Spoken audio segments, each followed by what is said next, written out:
Hey guys, welcome to our channel. I posted 2 videos on stereotypes of Indian before, and this is the last one of this series, social status of different gender in India. Let's listen if girls get equal opportunities in education and workplace.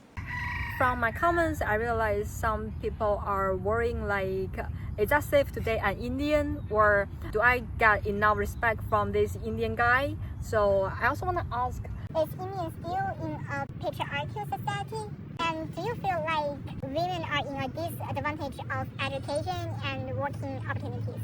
I guess from long ago we've had this patriarchal society in our entire area, and it's like kind of a struggle that's going on to kind of revamp it and kind of move away from it.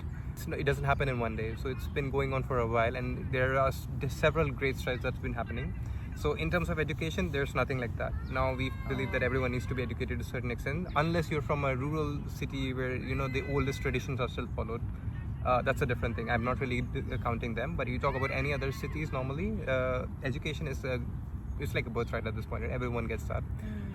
But education opportunity, what I'm talking about, after the first 9 years compulsory study, compulsory education, their parents would love to send their kids pursue higher degree like SUNY degree, master degree. Yep. I guess nowadays, right, the basic standard in the society is to at least get a bachelor's. Okay. So everyone, I think that's the norm in a way that's set right now, that everyone will at least get a bachelor's, and after that or not, I cannot really vouch for it so far. But before that, there's no really friction, anything from the patriarchal side, right? Our discussion is roughly based on daily observations. For example, in my batch, there are 11 Indians, 6 girls, and 5 guys. After the video filming, I also read articles to find actual data. It turned out to be, from 2018 onwards, the enrollment rate in higher education of female is higher than male, and the gap is growing.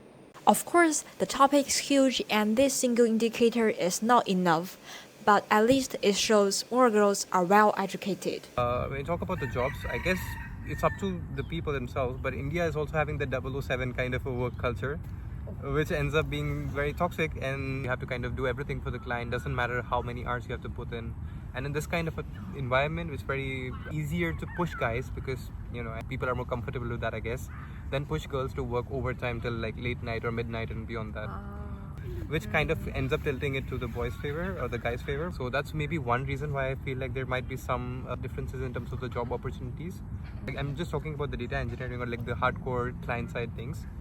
But apart from that, I guess it's pretty much neutral, or it's moving towards that neutrality where we don't really care about the gender bias. But I don't like the working web in India, like if everyone have to work 007 and girls are less likely to work like that, so company choose guys. So it's like a society issue. Because we have quite a bit of an IT hub and a lot of outsourcing coming in.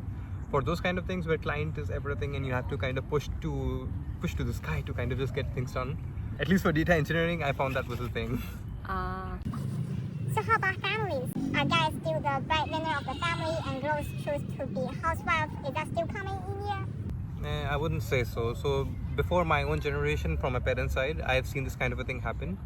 But all my friends from uni and all the high school friends who graduated now and have a family and everything, all of them are working with their spouses, and I guess it's okay.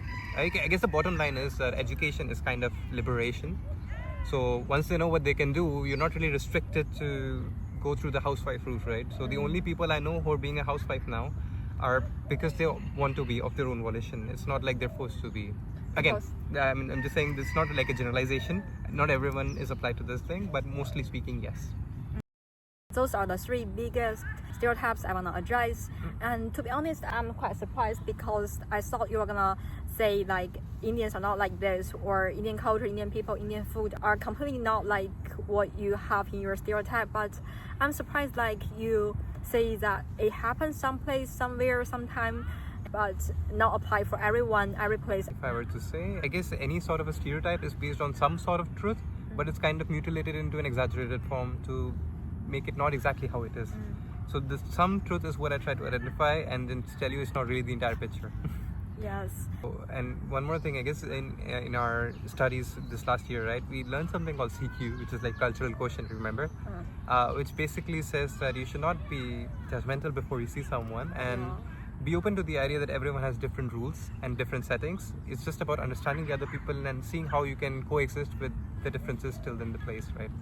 Without hurting each other. That's the entire point. So that's all for this video. Hope everyone live in a peace and love life. Happy every day. Enjoy your day.